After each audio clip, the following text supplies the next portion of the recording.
يجوز لأحد أن يفرق الجماعة إذا قرأ التاريخ بعد أن يعلم ما فعله يزيد بن معاوية في الحسين بن علي وفي في أهل المدينة عندما استباح حرمتها. والنبي عليه الصلاة والسلام يقول: من أراد أهل المدينة بسوء أذابه الله كما يذوب الملح في الماء. ويقول عليه الصلاة والسلام: من أخاف أهل المدينة أخاف ما بين جنبي. فيأتي هذا المجرم يسلط عليها مجرما من شاكلته يفعل في أهل المدينة ما فعل. نعود إلى الحسين رضوان الله تعالى عليه. نقول إخوة الشيعة يسمونه الإمام الشهيد. أما كونه إماما فوالله لا ينازع في إمامته عاقل، والله إمام في كل خير، إمام في التقى، إمام في العلم، إمام في الورع، إمام في كل فضل، فلا نزاع على أنه إمام ولا نزاع على أنه الشهيد. والله مات شهيدا مقتولا ظلما وبغيا وعدوانا من قتله، فلعنة الله على من قتله، ولعنة الله على من أمر بقتله، ولعنة الله على من رضي بقتله. ونسأل الله أن يلحقه في أعلى المقامات في عليين مع جده صلى الله عليه وسلم. هذا ما كان من أمره. أما القول بأنه معصوم هذا الذي لا يمكن قبوله، لأن العصمة لا تكون إلا للأنبياء، فآخر المعصومين رسولنا صلى الله عليه وسلم.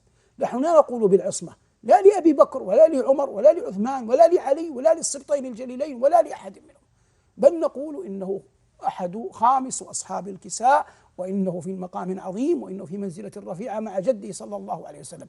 ومن أخطأ ممن ينتسب إلى السنة في قتله يجب أن يرد عليه قوله، كقول أبو بكر بن العربي في كتابه العواصم من القواصم: إن الحسين بن علي قتل بسيف جده. هذا خطأ شنيع وجهالة فادحة وقول غير مرضي، فيرد على ابن العربي المالكي قوله هذا ولا كرامة، ولا يقال إن الحسين بن علي قتل بسيف جده، لأنه إذا كان يسمى خارجيا كيف يسمى خارجيا والنبي صلى الله عليه وسلم يقول إنه سيد شباب أهل الجنة؟ هذا أمر لا يعقل، تناقض عظيم.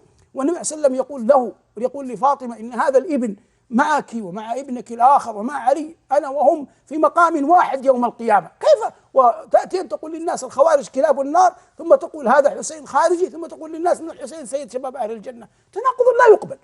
فلا ينبغي لبعض علماء السنة أن تأخذه المسألة على أنها ردة فعل.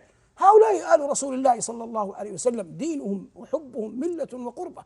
يقول الفرزدق: من معشر حبهم دين وبغضهم كفر وقربهم منجل ومعتصم. هذا ابن فاطمة إن كنت تجهله بجده أنبياء الله قد ختموا، إذا رأته قريش قال قائلها إلى مكارم هذا ينتهي الكرم.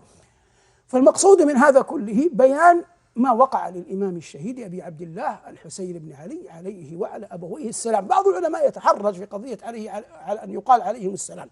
هو يقال عليهم السلام بعض الأحايين ولا حرج، وقد كان علي إذا تحدث عن فاطمة يقول عليها السلام. نعم، بعض أهل السنة كالإمام النووي وغيره يقول يكتفى بقول رضي الله عنهم، نقول رضي الله عنهم في أغلب الأحوال، لكن لا، في مواقف مثل هذه لبيان فضلهم لا حرج أن يقول الإنسان عليهم السلام، فهم آل رسول الله صلى الله عليه وسلم، وهم أول من يدخلون عندما نصلي على النبي صلى الله عليه وسلم وآله.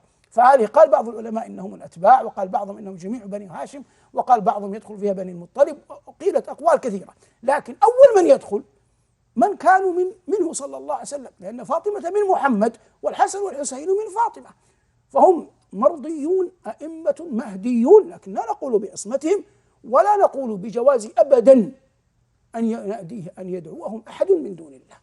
هذا شيء ليس لهم ولا لغيرهم. يبقى الله عز وجل خالق وما سواه مخلوق، والله عز وجل رب وما سواه مربوب، والله جل وعلا إله يعبد وما سواه عابد. وأما آل البيت الأئمة المرضيون عند الشيعة الاثني عشر يلقبونهم جعفر الصادق، محمد الباقر، علي الرضا، موسى الكاظم، كلهم على الرأس والعين كأئمة، لكن لا نقول بعصمتهم ولا نقول بجواز دعائهم من دون الله ولا نقول بأنه تخضع لهم ذرات الكون. هذا كله ليس لهم ولا لغيرهم، لا للملائكة المقربين ولا لنوح ولا لإبراهيم ولا لمحمد عليهم السلام جميعا. الله جل وعلا واحد لا رب غيره ولا إله سواه، ولا ينبغي أن يشرك مع الله لا في ألوهيته ولا في ربوبيته ولا في أسمائه وصفاته. نحب من نحب في الله، ونبغض من نبغض في الله، ونعظم من نعظم بمقدار ما عظمه الشرع. ولا ينبغي أن يكون دين الله جل وعلا ردة فعل، إذا الناس أبغضوا قوما أحببناه، وإذا الناس أحبوا قوما أبغضناه. هذا ليس بدين، إنما الدين أن تحب لله وتبغض لله وفق شريعة الله تبارك وتعالى. فلا ريب أن مقتل واستشهاد الحسين عليه السلام غصة في حلق الأمة ستبقى إلى قيام الساعة. بالحديث عن آل البيت ننتقل الآن إلى وقفة أدبية. من أبرز الشعراء الذين تحدثوا عن آل البيت؟ هو هذا يأتي متفرقا، يعني في مر معنا قضية أن العلي بن الحسين هو الذي نجا، والشيعة يعني يجعلون الأئمة علي ثم الحسن ثم الحسين ثم علي الرابع، هذا يسمونه علي السجاد، علي بن الحسين يلقب بالسجاد، ويجعلون لكل واحد منهما لقب، كالحسين يقال له الشهيد والمجتبى إلى الحسن، والمرتضى الظاهر علي، يعني أحدهم المرتضى وأحدهم المجتبى.